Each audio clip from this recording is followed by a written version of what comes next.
ይፈጠራል ተብሎ ነው? በዚህ ምርጫ ወቅት ምን ይኮናል ተብሎ ነው? አንደኛ እኮ ምርጫም እኮ ለመባል ራሱ እኮ የሚበቃም እኮ አይደለም። አማራጭ የሌለበት ይሄ ነው የሚባል ተፎካካሪ የሌለበት የህዝብ አፒታይት የሌለበት አንድ ምርጫ እኮ ምርጫ ለመባል አንደኛውና ዋነኛው ጉዳይ ሜዳው በራሱ ለዛ እኮ የተመቸ እኮ መሆን አለበት። ፖለቲከኛው በተሰደደበት፣ ጋዜጠኛው በተሰደደበት፣ ፖለቲከኛው እዛ የቀረው በታሰረበት፣ ጋዜጠኛውም እዛው በታሰረበት፣ መንግስትን የሚተች በሙሉ ስጋት ውስጥ ባለበት አይነት ሁኔታ ስለምን ምርጫ ነው የሚወራው?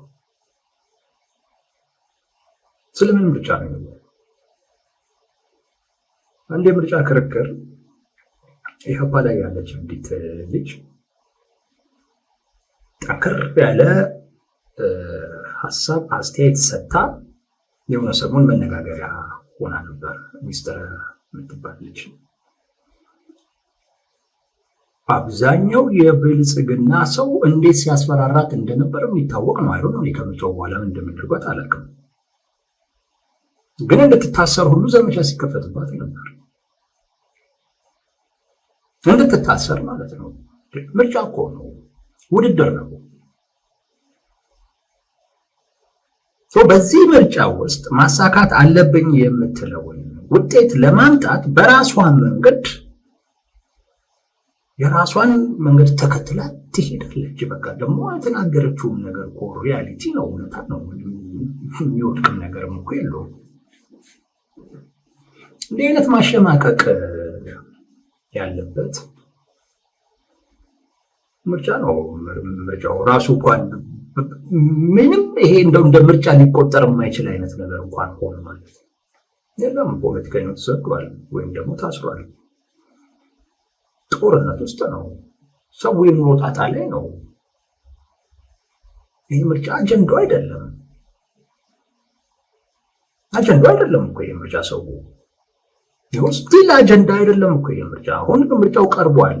የምረጡኝ ቅስቀሳ ሁሉ አብቅቶ የቲንካውን የአደባባይ ላይ እንቅስቃሴዎች ነው እየታዩ ያሉት። ቀናቶችን ይቀሩት ምርጫው ሊደረግ። ለማንም ሰው ይሄን ያክል አጀንዳ አይደለም። አሁን ላይ አጀንዳው ቲፒኤልኤፍ እና ብልጽግና ጦርነት ውስጥ ይገባሉ ወይስ አይገቡም? ያ ሲሆን ማን ያሸንፋል? አያሸንፍም። ሻዕቢያ እስከ ቲፒኤልኤፍ ጋር ቃሉን ጠብቆ ጽምዶን እንትን ብሎ ይቀላቀላል ወይስ አይቀላቀል? እኮ ነው ሁሉ አጀንዳው እኮ ይሄ ነው እንጂ ምርጫ አጀንዳ አይደለም። አሸናፊው አስቀድሞ የሚታወቅበት ራሱ አሸናፊው የሚያውቅበት ምክትል ጠቅላይ ሚኒስቴሩ አደባባይ ላይ ወጥተው ወሬ አማረልኝ ብለው ነው መሰለኝ ብልጽግና 100% ማሸነፍ አይፈልግም ማለት። ያ ማለት በንፈልግ እንችላለን እንደማለት።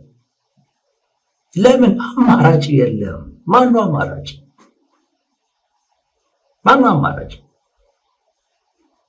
እንደ ተቋሚ በተወሰነ ደረጃ የሚታየው የትብብር የሚባለው ኢህአፓ ምናምን ያሉበት ነው። እሱም አማራጭ አይደለም። ይሄም ኃይል ምርጫው ውስጥ የገባው በዚህ ሂደት ውስጥ የማጋልጠው ነገር አለ፣ በዚህ ሂደት ውስጥ ይሄ ሂደቱን አጋልጣለሁ፣ አገዛዙን አጋልጣለሁ በሚል ነው እንጂ በዚህ ሂደት ውስጥ አልፌ የምርጫ የተሻለ ውጤት አምጥቼ መንግስት መሰርታለሁ ወይም ፓርላማ ገባለሁ የሚል እሳቤ ኖሯቸው አይደለም። ይሄ እኮ ግልጽ እኮ ነው። ነገር ግን አንድ መድረክ ነው። ትግል ደግሞ በሁሉም አይነት መልኩ መደረግ መቻል አለበት። ሌላው በራሱ መንገድ እየታገለ ነው። እኛ እነሱን መቀላቀል አንፈልግም።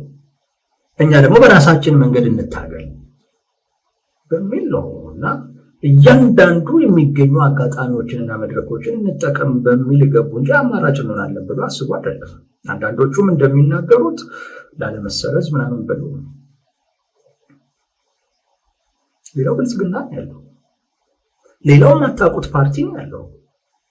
በኢህአዴግም ጊዜ እኮ ሀገር ፓርቲ እኮ ይወዳደር ነበር ብቻ አፍ ፓርቲ ብለህ እኮ ልትፈለፍለው የምትችለው ጉዳይ እኮ ነው። በቃ ምርጫ ሲኖር ይገባል፣ ይሳተፋል። ግን ሰው ከሌ ይሻለኛል፣ አይ ከሌ እኮ ይሄን ያክል ትንሽ ግምት የሚሰጠው ነው፣ እንደዚህ የሚባል ነገር የለውም። ራሱ ብልጽግና ይሄን አይደል? ብልጽግና ራሱ የሚለው እኔ 100% ማሸነፍ ስለማልፈልግ የተወሰኑ ቦታዎች ላይ ልልቀቀው ነው። ምርጫ አይደለም፣ ምርጫ አይደለም። እንደ ምርጫ ሊቆጠር የሚችል ጉዳይ አይደለም። ሰውም ይሄንን ውጤትም ያውቃል። እንደገና አፒታይትም የለውም። እንዴት እንደተመዘገበ ይታወቃል። ምክንያቱም አስገዳጅ በሆነ አይነት ሁኔታ ነው የተመዘገበው። አለመመዝገብ ይዞብኝ ይመጣል ብሎ የሚያስበው ጣጣ አለ። የስነ ልቦና ጫና ውስጥ ስለሆነ ያለው አሁን ደግሞ በእንደዚህ አይነት ኑሮ ውስጥ እንደገና ከመንግስት ጋር ይሄን ሁሉ ያስባል።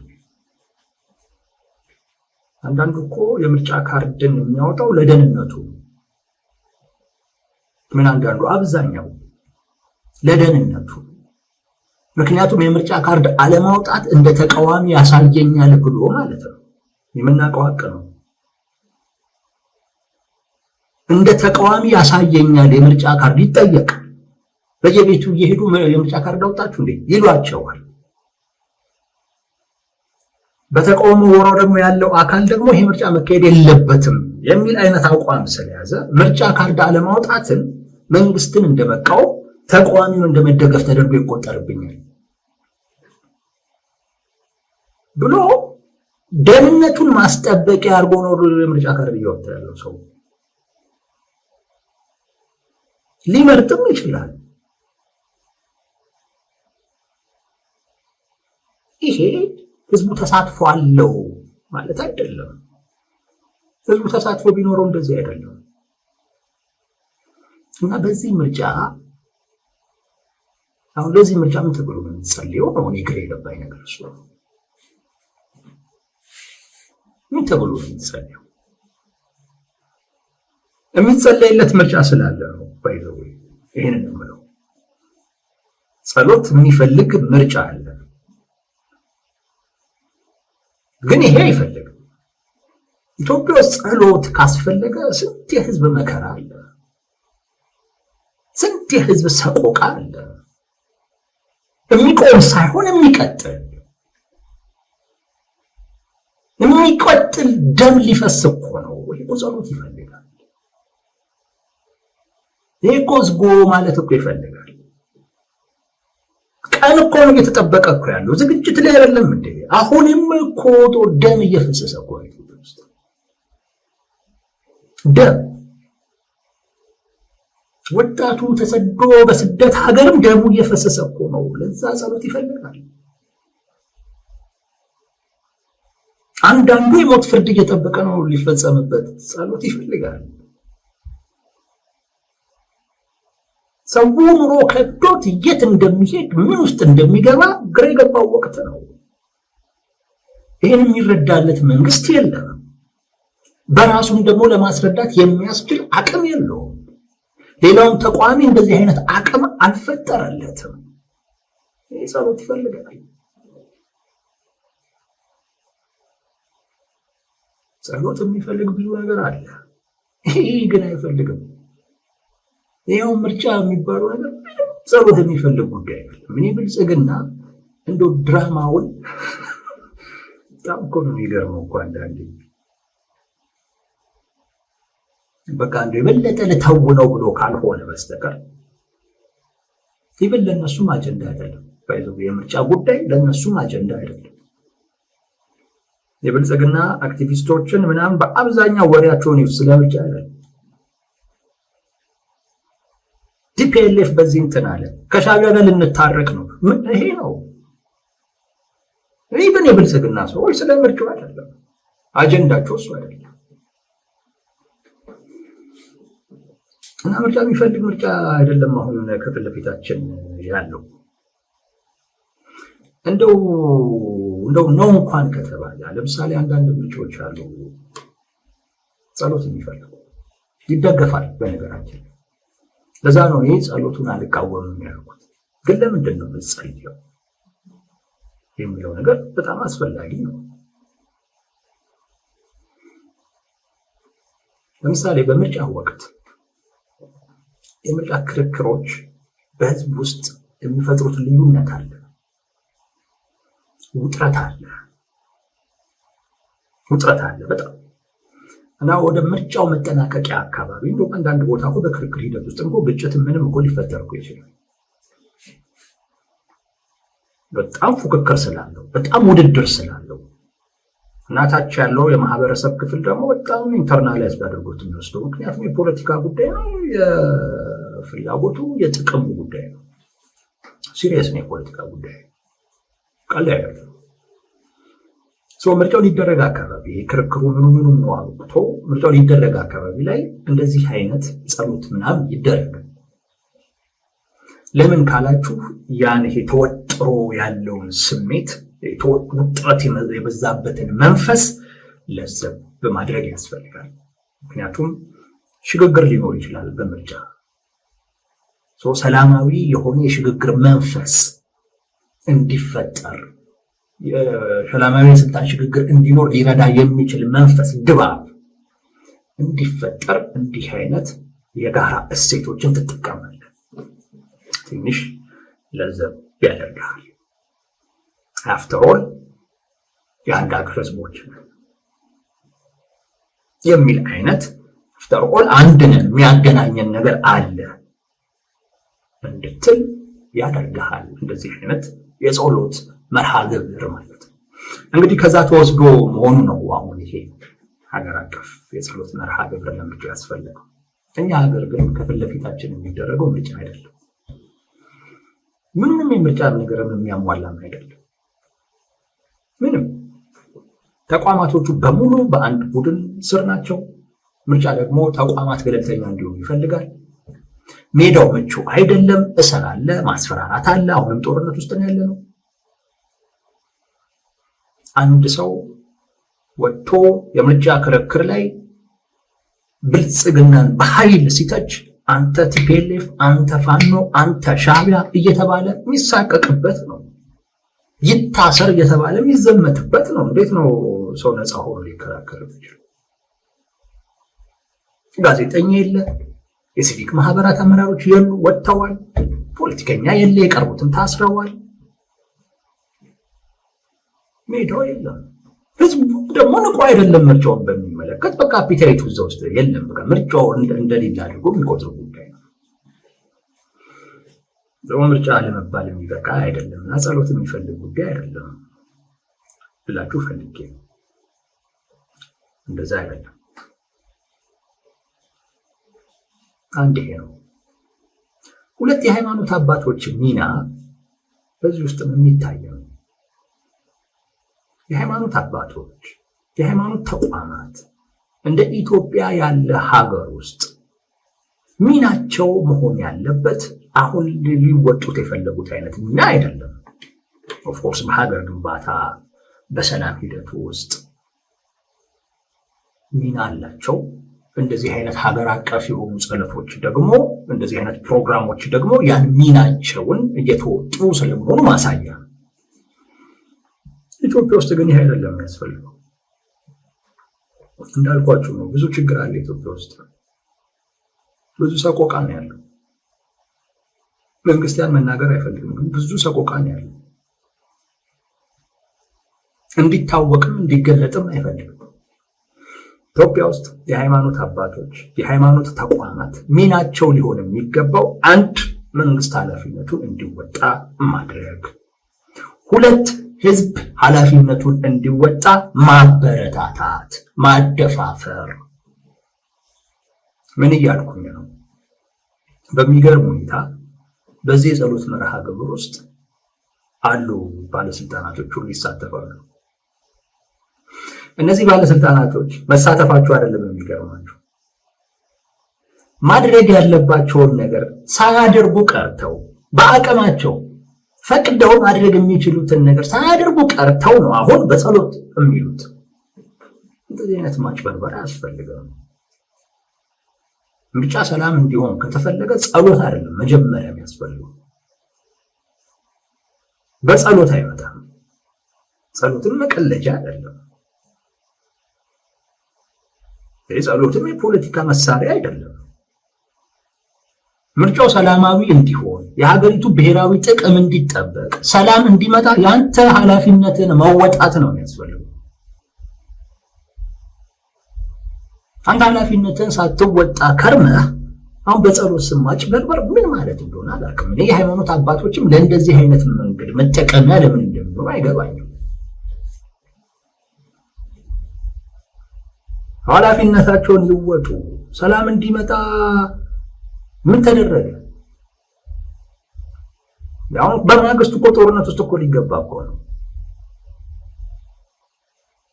እንዲህ መደረግ ያለበት መሰራት ያለበት ነገር በአግባቡ ባለመሰራቱ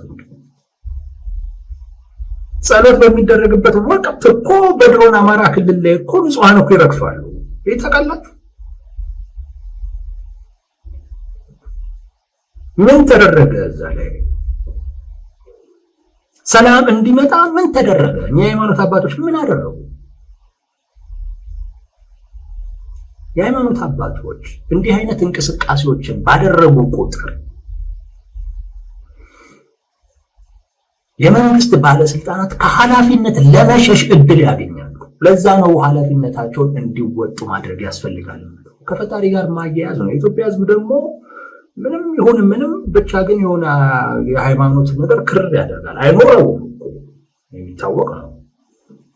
አይኖረውም፣ ይዋሻል፣ ይቀጥፋል፣ ይሰርቃል፣ ምን ይላል። ግን በቃ ሃይማኖተኛ መስሎ የሚኖር አይነት ሕዝብ ነው የሚታወቅ። የሃይማኖት አባቶችን ይሰማል። ከፈጣሪው በላይ የሃይማኖት አባቶችን የሚሰማ ሕዝብ ነው የኢትዮጵያ ሕዝብ፣ የሚታወቅ ነው። ይህም ፈጣሪ ምንድን ነው ያለው የሚለውን እንኳን ማወቅ የሚፈልግ አይደለም። ፈጣሪ ያለውን ተጽፎ ቢሰጠው እሱን አንብቦ ፈጣሪ ያለው ይህንን ነው ከማለት ይልቅ አንድ የሃይማኖት አባት አንብቦ ቢነግረው ይመርጥ። ስለዛ ስንፍናውም የራሱን ምክንያቶች ይደረዳል እና ሃይማኖተኛ ነው። ሃይማኖተኛ መንፈሳዊ ነው እያልኩ አይደለም። አይዋሽም እያልኳችሁ አይደለም። አይቀጥፍም፣ ተንኮለኛ አይደለም፣ አይጠጣም፣ ምንም እንዲህ እያልኩኝ አይደለም። የመጠጣት እንኳን ችግር ያልባል መሰለኝ። ሃይማኖተኛ ነው ስላችሁ በቃ እንደው ሃይማኖቱ እንደሚያዘውም የሚኖር አይነት ሰው ነው እያልኳችሁ አይደለም። የእርስ በርስ ጦርነትን ቅዱስ አድርጎ በዛም በዚህ የሚፋለም እኮ ነው የኢትዮጵያ ሕዝብ። ሃይማኖተኛ ነው በቃ ሃይማኖቴ ሲል ትሰሙታላችሁ፣ ግን አይኖረውም። የሃይማኖት አባቶችን ነው የሚሰሙ። ስለዚህ የሃይማኖት አባቶች ኢትዮጵያ ውስጥ ያሉ ችግሮችን እስቲ በጸሎት እንትን እንበል ሲሉ መንግስት ላይ ጫና ማድረግ ኖሮባቸው እሱን ሳያደርጉ፣ ኃላፊነቱን መንግስት እንዲወጣ ማድረግ ኖሮባቸው እሱን ሳያደርጉ፣ ነገር ግን ጉዳዩን ከጸሎት ጋር ሲያያይዙ ወይም በጸሎት እንዲፈታ አይነት ነገር እንዲህ አይነት ፕሮግራም ሲያዘጋጁ ማህበረሰቡ ተጠያቂ መሆን ያለባቸውን አካላቶች ትቶ ወደ ፈጣሪ ወደ መለመኑ ነው የሚሄደው እና ይሄ ለባለስልጣናት ከኃላፊነት ለመውጣት እድል ይሰጣል። የሃይማኖት ተቋማቶች መጠቀሚያ ነው እየሆኑ ያሉት፣ መጠቀሚያ። ዋናው የሚያስፈልገው ኃላፊነታችሁን ተወጡ ነው። ምርጫው ሰላም የሚሆነው በጸሎት አይደለም። ብሔራዊ ጥቅም ሊከበር የሚችለው በጸሎት አይደለም። የሚታወቁ እኮ በጸሎት አይደለም። እንደዛ ከሆነ መንግስት ምን አስመጣ ብለን ስንጸልይ አንከር ነው።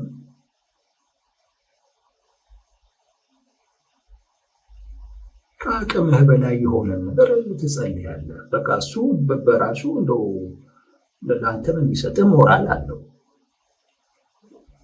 ለፈጣሪ ነግሬዋለሁ ይረዳኛል ምናምን የሚል እምነት ቢውልድ ታደርጋለህ። ሳይንቲፊክም እኮ ነው ጸሎት። በነገራችን ሳይንስም አይጋፋውም እኮ ጸሎት በጣም ጥቅም እንዳለው ሳይንስም ያምናል። ቢያንስ ፈጣሪ እንደሚረዳ ተስፋ ታደርጋለህ። ተስፋ ያለው ሰው ይኖራል። ተስፋ ያለው ሰው ይጥራል። ተስፋ ያለው ሰው ተስፋ ቆርጦ አይቆማም ነው የሚጸልይ ሰው ተስፋ ቆርጦ አይቆምም።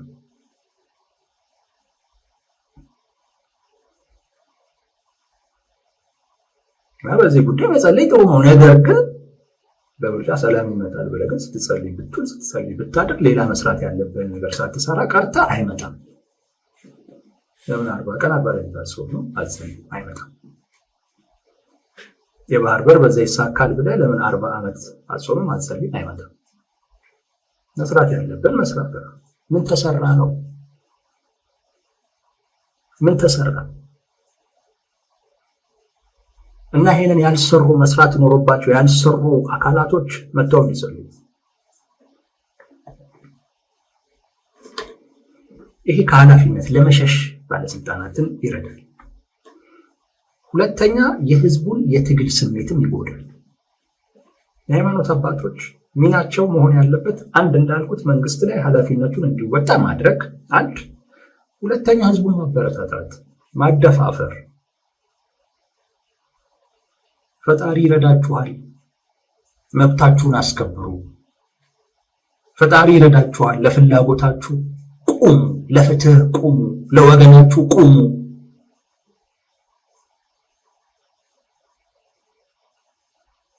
እንደዛ እኮ ነው የሚባለው። የሃይማኖት አባት እኮ እንደዛ እኮ ነው።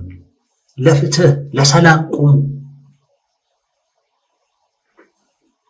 የእርስ በርስ ጦርነት ውስጥ አልገባም በሉ፣ እምቢ በሉ። እንዲህ እኮ ነው የሚለው እኮ የሃይማኖት አባት።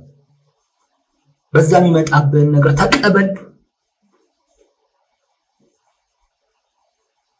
ፈጣሪ ለዛ እንትን ይከፍልሃል። የሃይማኖት አባት እንዲህ ነው የሚያደፋፍለው። ይሄ ግን ህዝቡ እንኳን አደባባይ ላይ ወጥቶ ቁጣውን ለመግለጽ አመፅ ለማስነሳት ፍላጎት እንኳን ቢኖረው ያን የሚሰብር አይነት ፕሮግራም ይዘጋጅ። ያን የሚሰብር አይነት ፕሮግራም ይጸልይ። ከባለስልጣናት ጋር ምን ብለህ አንድ ላይ በቃ ይሄ ትግልን ስሜት ይሰብራል። መብትን ማስከበር የምትችለው መብትን ለማስከበር በምታደርገው እንቅስቃሴ ነው። በዛ ቅድም እንዳልኳችሁ ነው። በምርጫ ወቅት ውጥረት ይፈጠራል። አንዳንድ ሀገራቶች እንዲህ አይነት ፕሮግራሞችን ያዘጋጃሉ። ለምን? ሰላማዊ የሆነ የስልጣን ሽግግር እንዲኖር።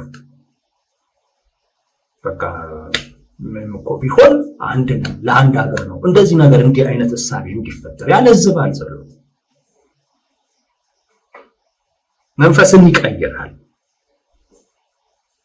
ለጸብ የተዘጋጀን ይቀይረዋል፣ ወደ እርቅ እንዲመጣ ያደርጋል። ተቻኩሎ የነበረን እንዲታገስ ያደርጋል። ተቆጥቶ የነበረን እንዲረግብ ያደርጋል። አሁን እየሆነም ያለ ነው። መንግስት የሚያስፈራው ነገር አለ። የሚያስፈራው አዲስ አበባ ላይ በጣም የሚፈራው ነገር አለ። አሁን ያንንም አይነት ነገር ለማርገብ የሚደረግ እንቅስቃሴ ነው እና በዚህ አጋጣሚ የሃይማኖት ተቋማቶች መጠቀሚያ እየሆኑ ነው ለመንግስት። ከዛ ውስጥ አንዱ ሀገር አቀፍ የጸሎት መርሃ ግብር የሚባለው ይሄ መንግስትን ለመጥቀም ካልሆነ በስተቀር እውነቴን ነው የምላችሁ ፈጣሪ ነው የሚሰማው አይነት ጸሎትን አይደለም። ጸሎትን ለፖለቲካ ንግድ የማዋል አይነት እንቅስቃሴ ነው። በጣም በሚያሳዝን ሁኔታ ፖለቲካ ያልሆነ ነገር የለም አሁን ኢትዮጵያ ውስጥ እንጂ ስንት የሚያጸልይ ነገር አለ። ስንት የሚያጾም ነገር አለ ኢትዮጵያ ውስጥ። ምርጫው በሰላም እንዲጠናቀቅ መች ሰላም አለና ነው? መች ሰላም አለው? ከምርጫ በኋላ ሊደፈርስ የሚችል የትኛው ሰላም? ምን አይነት ሰላም ነው ያለው?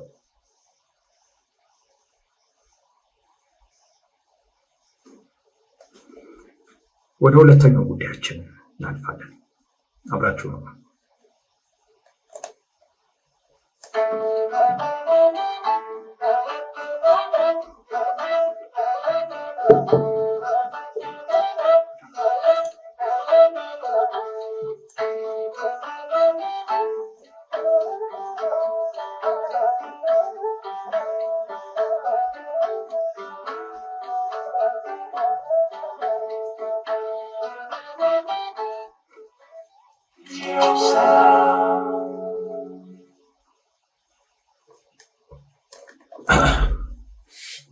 ወደ ሁለተኛው ጉዳያችን አመራን። ተመልካቾቻችን አብራችሁን ስላላችሁ እጅግ አድርገን እናመሰግናለን።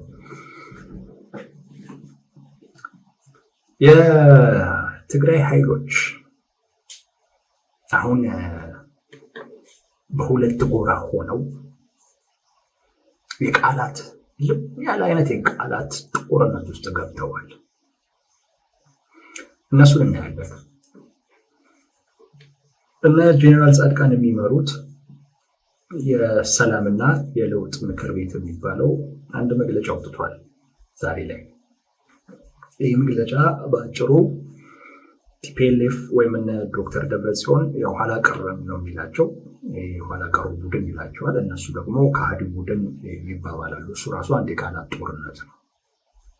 የቃላት ጦርነት ነው። አንተ ከሃዲ፣ አንተ ኋላ ቀር፣ እንደዚህ ነገር ሲባባሉ በጣም ስትጠላላ ነው። አየህ፣ በስም አትጠራረው።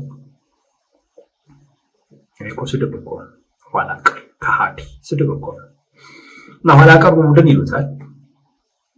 ያው እነሱ በስተይቋቸው ስድብ አይደለም ተግባሩ ነው ይሏቸዋል። እና የሚያቀርቧቸው ምክንያቶች አሉ፣ ያሳምኗቸው ይችላሉ። በተወሰነ ደረጃ እኔንም ያሳምኑኛል ኋላ ቀር የሚለው ነገር። ወይስ ይሄ ኋላ ቀሩ ቡድን ከሻዕቢያ እና ከፋኖ ጋር ሆኖ የትግራይን ክልል የውክልና ጦርነት አውድማ ሊያደርግ ነው ብለው ከዚህ ድርጊቱ እንዲታቀብ ይመክራሉ፣ ያስጠነቅቃሉ። አይ አላቆምም ግን ደግሞ ካልክ በትግራይ ውስጥ ለሚመጣው ነገር በሙሉ ኃላፊነት ትወስዳለህ፣ ይህን ወቅ የሚል መግለጫ ወጥተዋል። ለዓለም አቀፉ ማህበረሰብም ለሚመለከታቸው አካላትም ቲፒኤልኤፍ ወይም ዶክተር ደብረጽዮን ከዚህ ድርጊታቸው እንዲታቀቡ ተገቢውን የሆነ ግፊትና ጫና እንዲያደርጉ መልእክት አስተላልፈዋል። ባጭሩ ይህ ነው መግለጫቸው። የሰላምና የለውጥ ምክር ቤት የሚባሉ በተወሰነ ደረጃ ብናየው ጥሩ ነው። በተለይ ኃላፊነት ትወስዳላችሁ የሚለውን ይሄ አንዳንድ ጊዜ ብዙዎች የዶክተር ደብረጽዮን ደጋፊዎች የማይገባቸው ጉዳይ ስለሆነ ትንሽ ብናወራበት ጥሩ ነው። እንደገና ሁለተኛ ጊዜ ነው ሲባል አሁን እነ ጌታቸው ረዳ ዳገሙት እንጂ ጄኔራል ታደሰ ወረደም ብለውታል። ይሄን ጉዳይ ብለውታል። ኃላፊነቱን ይሄ ቡድን ስልጣን በጉልበት የወሰደው ቡድን ይወስዳል። እያደረጉት ያለው ነገር ልክ አይደለም፣ አቁሙ። አላቆምም ግን ካላችሁ ግን ኃላፊነቱን ትወስዳላችሁ ብለዋቸዋል። ጄኔራል ታደሰ ወረደም ይሄን ብለዋል። እነ ጌታቸው ረዳ ይሄን እየደገሙት ነው ያሉት። ምንድነው ኃላፊነቱ የሚለውን በተወሰነ ደረጃ ማየት የሚያስፈልግ ይመስለኛል። ቲፒኤልኤፍ ጊዜያዊ መንግስቱን በጉልበት አፍርሶ ስልጣን ተቆጣጠር ያለው ካለ በኋላ ሌላኛው አካል እርምጃ እስከ መውሰድ ድረስ የራሱ የሆነ መብት አለው። ቲፒኤልኤፍ ወስዷል የራሱን እርምጃ።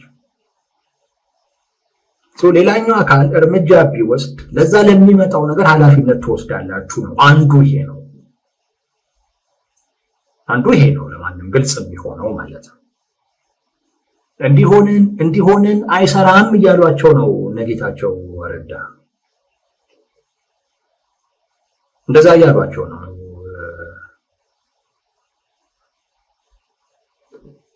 ከህግ ከምናምን ጉዳይ ጋር አይያያዝም። በቃ ኦልሬዲ አሁን የህግ ጉዳይ ፈርሷል። የህግ ጉዳይ ፈርሷል። ኢትዮጵያ ውስጥ ጦርነት ምን እንደሆነ ይታወቃል። ስለዚህ ሌላኛው አካል እርምጃ ሲወስድ እርምጃው ምንም ይሁን ምንም ማለት ነው የኃይል እርምጃ የሚወስድ ወይንም ደግሞ ዞሮ የኃይል እርምጃ ነው ተብሎ ሊቆጠር የሚችለው ማለት ወታደራዊ ይሁን ማዕቀብ ይሁን ብቻ ግን ለዛ ለሚመጣው ነገር ኃላፊነት ትወስዳላችሁ እያሏቸው ነው። ለምን እያሏቸው መሰላችሁ? ነገ ከነገ ወዲያ እንዲቀርብን እንዲሆነብን እንዳትሉ እያሉ ነው እነ ጌታቸው ረዳም ጄኔራል ታደሰ ወረደም ይሄንን ነው የሚሉት። እንዳትሉ። ምክንያቱም ይሄን ተከትሎ ያኛውም አካል እንዲህ አይነት እርምጃዎችን ሊወስድ እንደሚችል ይጠበቃል ማለት የመንግስትን ባህሪ ነው። ዝም እኮ አይባልም። ለዛ እኮ ነው ብልጽግና ዝም ሲል ምንም አይነት የመንግስትነት ባህሪ የሌለው መንግስት እኮ የምንለው። ለዛ እኮ ነው በኮቴሽን አድርጋችሁ ማለት ነው። ምንም አይነት የመንግስት ባህሪ የሌለው መንግስት እንጂ መንግስት ባህሪ ነው ማለት ግዴታ ነው። የምን ባህሪ ነው? ግዴታ ነው። በቃ አንተ የሾምከው አካል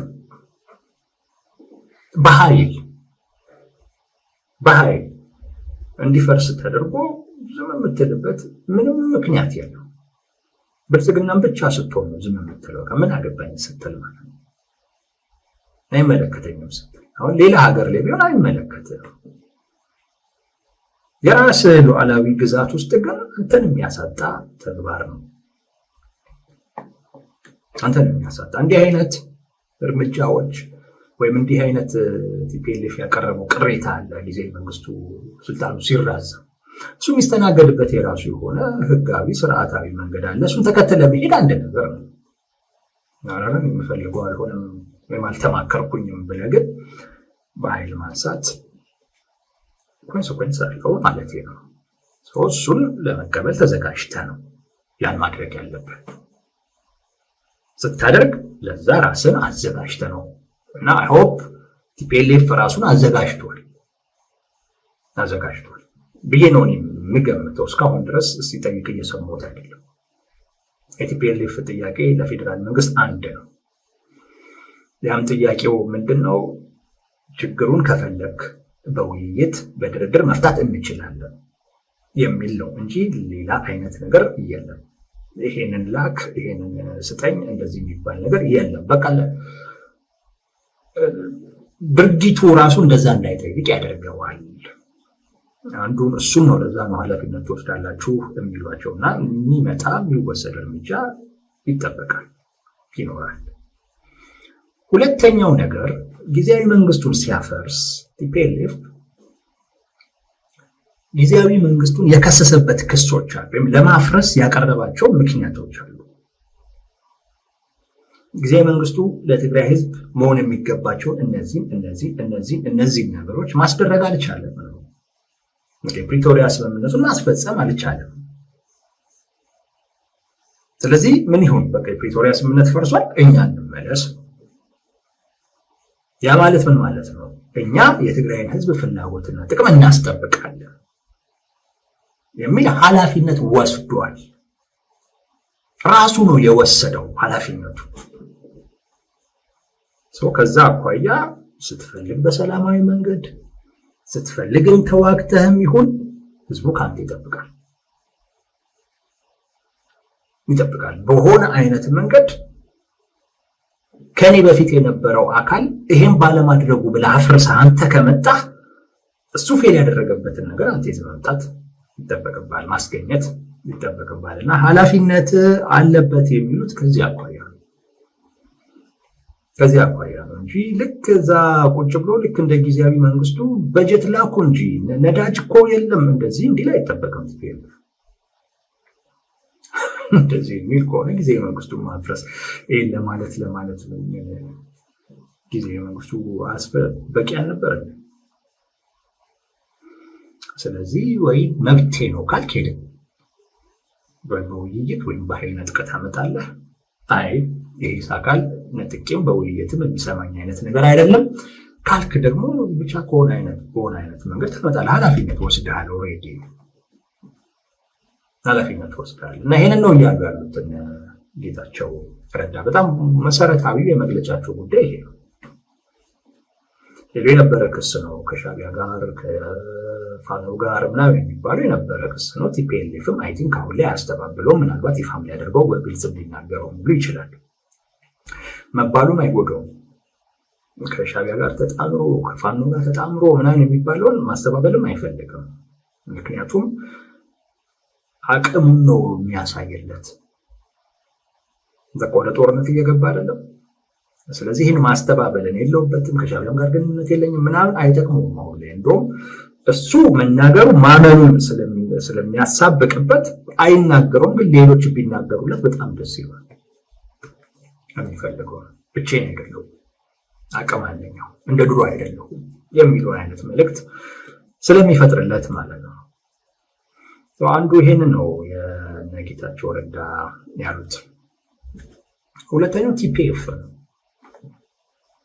አራ መሬት ትግራይ ውስጥ መግባታችን የማይቀር ግዴታ ነው። ወደ መቀሌ መግባት የማይቀር ነው፣ ግዴታ ነው። ለዛም አስፈላጊ የሆኑ ዝግጅቶችን እያደረግን ነው ማለት አደረጃጀት ጨርሰዋል፣ ስልጠና ምናምን ጨርሰዋል። አሁን ላይ ለመግባት ወደ ትግራይ ለመግባት ወደ መቀሌ ለመሄድ እንግዲህ ወታደራዊ ስልቶች ምናምን እንደዚህ ነገሮች ይነደፋሉ፣ እቅዶች ምናምን ይወጣሉ። እዛ ላይ ናቸው አሁን እና እነሱም ያሉት ያንን ነው። በቃ አሁን እዛ ስራ ላይ ነው የሚል ነገር ጀምረዋል፣ አውጥተዋል። የማይቀር ግዴታ የሆነበት አንድ 4 ምክንያቶችን ይገልጻሉ። አንዱ ህዝቡ እየጠበቀ ነው፣ መቼ ነው የምትመጡት እያለ እየጠበቀ ነው፣ በጣም ናፍቆናል የሚል መልዕክት አስተላልፈዋል። ህዝቡ እየጠበቀ መቼ ነው የምትመጡት የሚል ጥያቄ ለውድ እየመጣብን ነው። ይህን መስማት፣ ይህን ምላሽ መስጠት አለብን። 2 ህዝቡ መከራ ውስጥ ነው። ስለዚህ ከመከራ ልንታደገው ይገባል፣ ዝም ብለን ልናየው አይገባም። በዛም ምክንያት ወደ ትግራይ መግባታችን የማይቀር ግዴታ ነው። ተፈናቃዮች አሉ። ለ6ኛ ዓመት አሁንም ክረምትን በድንኳን ውስጥ ሊያሳልፉ ነው። ይሄ ደግሞ በፍጹም የምንፈቅደው ጉዳይ አይደለም። ስለዚህ ትግራይ ውስጥ የማይቀር ነው መግባታችን፣ ግዴታ ነው። ያ ማለት ከክረምት በፊት እንደማለት ነው። ወይም ክረምቱ ከማየሉ በፊት እንግዲህ ከሐምሌም ከነሐሴም በፊት እንደማለት ነው። ከዛ ውጪ ትግራይ ውስጥ የስርዓት ለውጥ ያስፈልጋል ማለት ስልጣኑን በጉልበት የያዘው አካል መገርሰስ አለበት። በእነዚህ ምክንያቶች ትግራይ መግባታችን የማይቀር ግዴታ ነው የሚል መግለጫ ወጥቷል። ይሄ ጉዳዩ ከጦርነትም እያለፈ መሆኑን የሚያሳይ ነው። ከቃላት ጦርነትም ከፍ እያለ መምጣቱን የሚያሳይ ነው። ቲፒኤልኤፍ በቃል አቀባዩ በኩል የወይን መጽሔት ነው መጽሔት ለዛ ቃለ መጠይቅ ሰጥተዋልና ዛሬ ነጌታቸውን ተናግረዋል።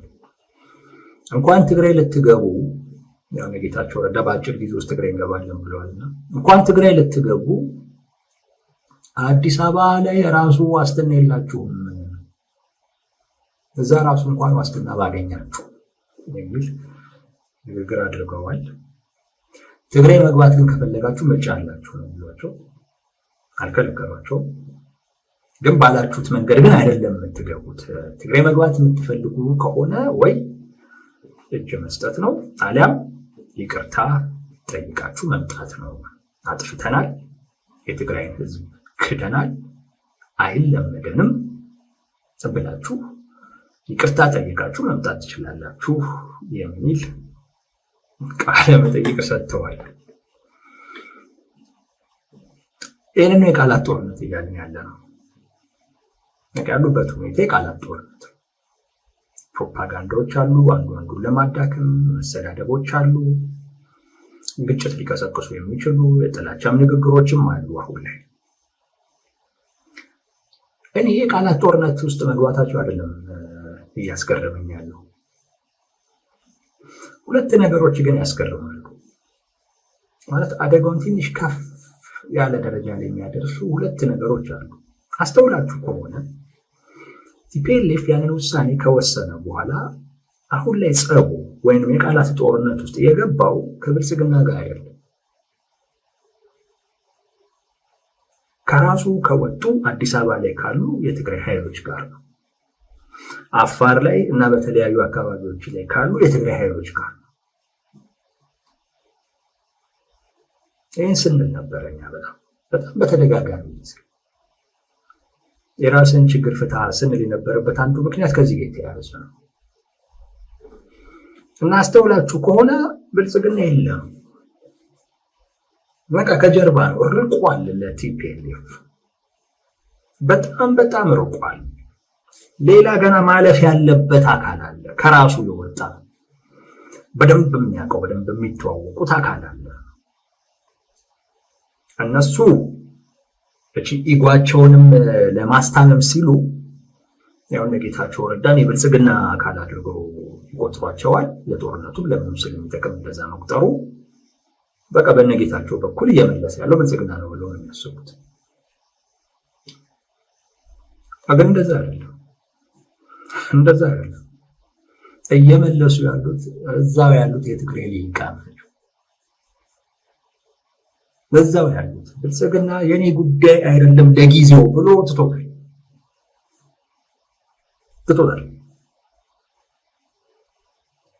እና አንዱ ይሄ ይገርማል።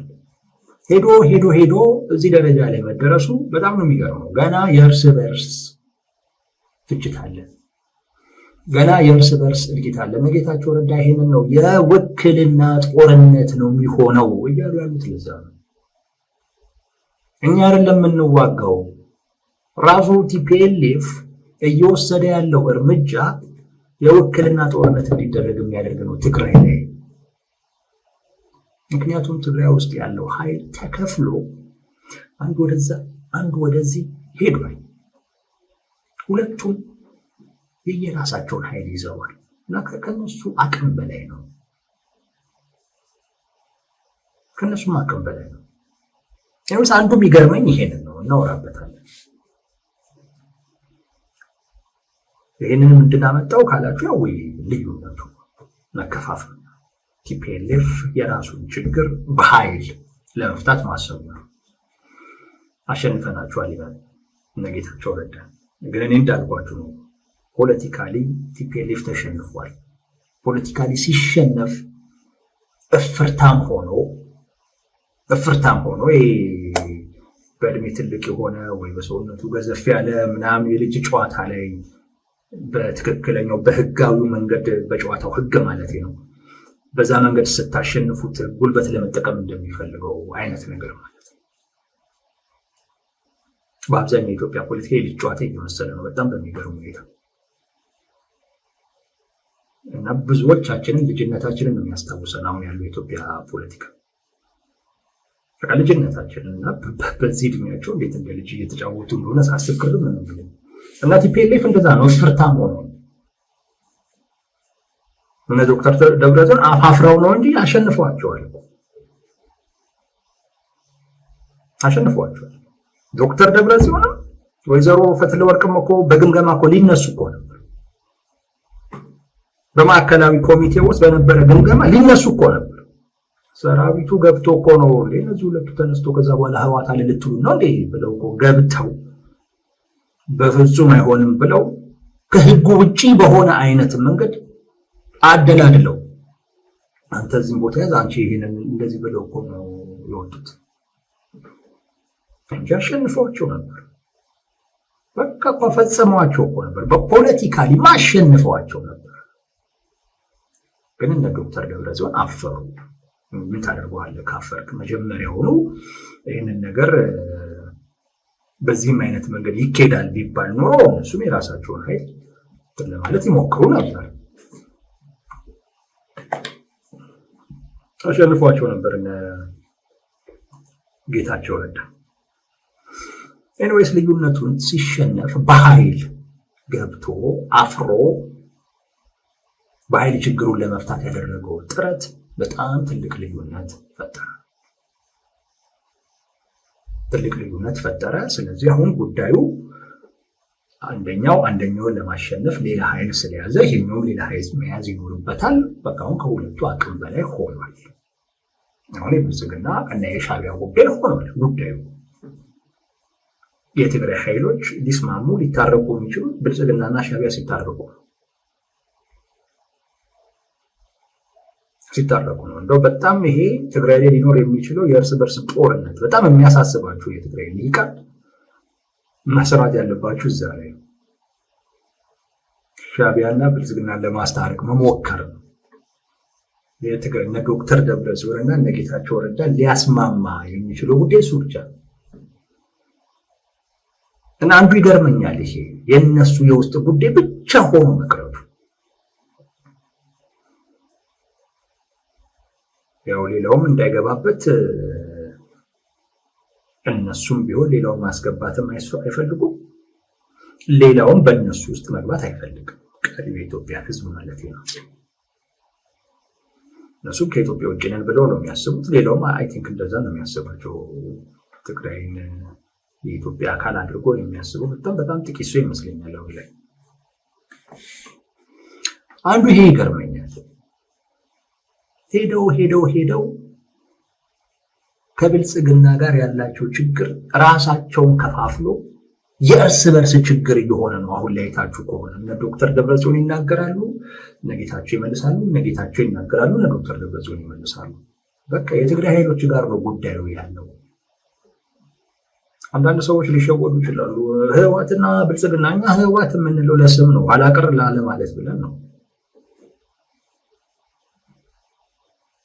ህወሓት የምንለው ለዛ ነው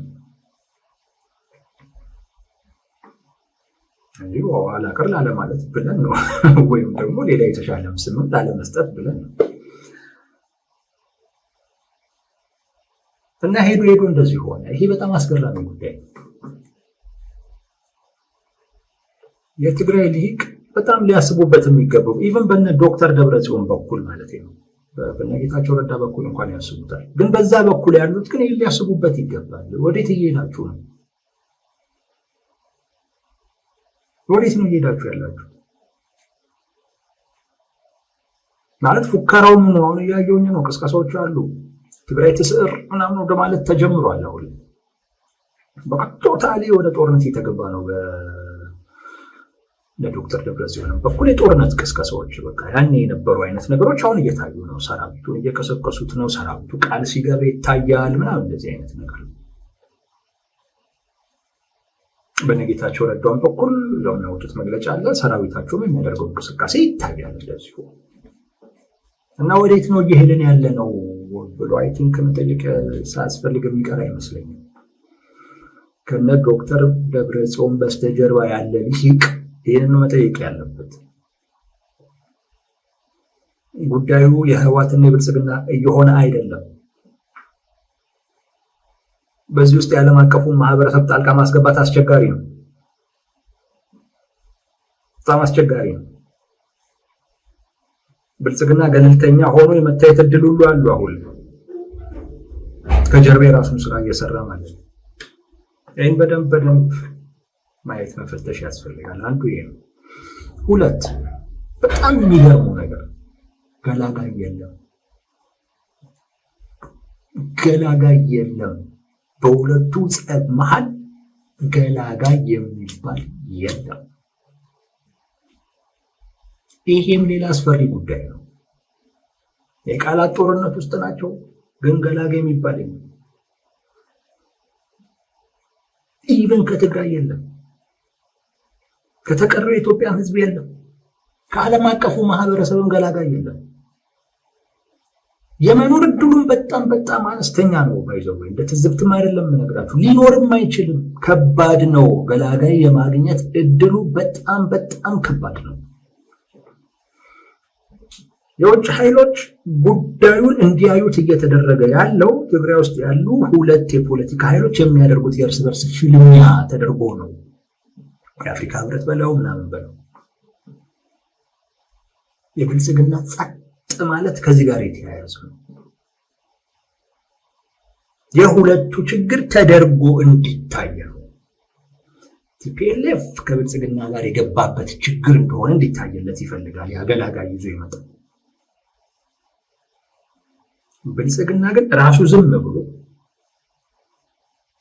ጉዳዩን በባለቤትነት የያዙት እነ ጌታቸው ረዳ እንዲገፉበት እየፈቀደ ያለበት ዋነኛው ምክንያት ችግሩ የሁለቱ ነው ለማለት ነው። የውስጥ ነው። ሰው ገላጋይ ያስፈልገዋል። በክልል ጉዳይ ውስጥ እንዴት ትገባላችሁ? የእናንተ መገላገል ካስፈለገ እኔና ሻዕቢያን ገላግሉ፣ የእናንተ ሽምግልና ካስፈለገ እኔና ሻዕቢያን ሸማግሉ፣ እኔና ሻዕቢያን አወያዩን፣ እኔና ሻዕቢያን አደራድሩ። ዛሬ ነው የእናንተ የሚያስፈልገው። ይሄ ትግራይ ውስጥ ያሉ የተለያዩ የፖለቲካ ኃይሎች ትላንት አንድ የነበሩ አሁን ተከፋፍለው ነው የሚለው ሰው በራሳችን መንገድ እንፈተዋለን የሚል ነገር ነው። ማገላገል የመኖር እድሉ በጣም አነስተኛ ነው። ከውጭ ከውስጥም በጣም ከባድ ነው። ልዩነታቸው በነ ጌታቸው ረዳና በነ ዶክተር ደብረጽዮን መካከል ያለው ልዩነት በጣም መሰረታዊ የሚባል ልዩነት ነው። ይሄ መሰረታዊ የሆነ ልዩነት ሊገላግል የሚችልን አካል ሁሉ የሚከፋፍል ነው። ምን እያልኩ ነው? የክልሉን የህዝቡን እጣ ፋንታ በሚወስኑ ጉዳይ ላይ ነው የተለያዩት። በሰላማዊ መንገድ እንሂድ ወይንስ በኃይል እንሂድ በሚለው ይሄ ትልቅ ልዩነት። መለያየት ደግሞ ብቻ አይደለም። አሁን ሁለት ያኛው በራሱ መንገድ በደንብ ሄዶበታል። ቲፒኤልኤፍ ገብቶበታል። መሰረታዊ ልዩነት ነው። አሁን እዚህ ጋር እንዴት ነው የምትቆሙ? ገላጋይ ሆነ ገለልተኛ ሆነ ትግራዋይ ሆነ ማለት ነው። በፍጹም ልትቆም አትችልም። በፍጹም ልትቆም አትችልም። እኔ ገለልተኛ ነኝ ምናምን ብትል እርግጠኛ ነኝ አንዳቸው ከዚህ አንዳቸው ከዛ ጋር ይፈርጁሃል። በቃ ጽንፍ ነው ልዩነቱ፣ ጽንፍ ነው። ገላጋይ ለመሆን ብትሞክር በሁለቱም በኩል ነው የምትደበደበው። እና የሃይማኖት አባቶችም አይችሉም፣ ምሁራኑም አይችልም። ምሁራኑም ተከፍሎ ነው ያለው። አብዛኛው ወደ ጌታቸው ረዳ ያደላ። የሀገር ሽማግሌዎች አይችሉም። እነዚህ ናቸው ሊገላግሉ የሚችሉት። ግን ሊገላግል የሚችለው አካል ራሱ የሚከፈልበትን አይነት ልዩነት ነው የፈጠሩት የትግራይ ኃይሎች። ሰው ገላጋይ የማግኘት እድሉ በጣም አነስተኛ ነው። እነዚህ ነገሮች በጣም ይገርሙኛል። ተመልከቱ፣ የቃላት ጦርነት ውስጥ እየገቡ ነው። የሚታይ ሀቅ ነው ይሄ። እና በዚህ ውስጥ ጉዳዩ ከዚህ ጉዳይ ውስጥ ብልጽግና የለም። ከዚህ ውስጥ ብልጽግና የለም። እነ ጌታቸው የብልጽግና ሰዎች ናቸው ምናምን ካላችሁ ዶክተር ደብረጽዮን የሻዕቢያ ሰዎች ናቸው። ስለዚህ በቃ ችግሩ የብልጽግና እና የሻዕቢያ አድርገን ልንቆጥረው ነው። እነ ጌታቸው ረዳ ብልጽግና ተብለው እነ ዶክተር ደብረጽዮን ደግሞ የትግራይ ኃይል ብቻ ተብሎ ሊቆጠሩ የሚችሉበት ምንም አይነት ምክንያት የለም። እና ዶክተር ደብረጽዮን ማነው እነ ጌታቸው በቃ ብልጽግና ናቸው ካልክ እነዛው ሻዕቢያ ናቸው። አይ የነ ዶክተር ደብረጽዮን እኮ ከሻዕቢያ ጋር ያላቸው ግንኙነት ታክቲካል ነው ካልከኝ የነ ጌታቸው ረዳም ከብልጽግና ጋር ያላቸው ግንኙነት ታክቲካል ነው። አትጠራጠሩ፣ በጣም ታክቲካል ነው ግንኙነታቸው። በተለይ አሁኑ ግንኙነት ትግራይ ለመመለስ ነው፣ ሌላ አይደለም። ታክቲካል ነው የነሱም የነዛም ታክቲካል ነው። እና አንዱ ይሄ ይገርማል፣ በሁለቱ ላይ መሆኑ በቃ የእርስ በርስ እየሆነ ነው ያለው። አንዱ ይሄ። ሁለተኛው ደግሞ ገላጋይ የለም። ሰው ትግራይ ወዴት እየሄደች ነው? ስለ ትግራይ እናስባለን የሚል አካል በጣም ማሰብ ያለበት ጉዳይ ቢኖር ይሄ ነው። ወዴት እየሄደች ነው? የቆጡን ወርድ ብላ የብብትን መጣል አለ። ያ ነው እየሆነ ያለው ትግራይ ውስጥ። እነ ዶክተር ደብረጽዮን እየሄዱበት ያለው መንገድ ይሄንን ነው ያልመጣል። ይሄ የትግራይ ሊቃን በደንብ ሊያስቡበት የሚገባ ጉዳይ ይመስለኛል። ነገሩ ከቃላት ጦርነት ከፍ እያለ እየተሻገረ ነው። አይ ቲንክ ከምርጫው አስቀድሞ ወይም ደግሞ ከምርጫው በኋላ ነገሩ ይፈነዳ ይመስላል። እየለየለት ነው። አሁን ላይ ግልጽ የሆነ ቅስቀሳ በሁለቱም አይነት ሰዎች በኩል እየታየ ነው ያለው። ይኸው ነው ወዳጆች።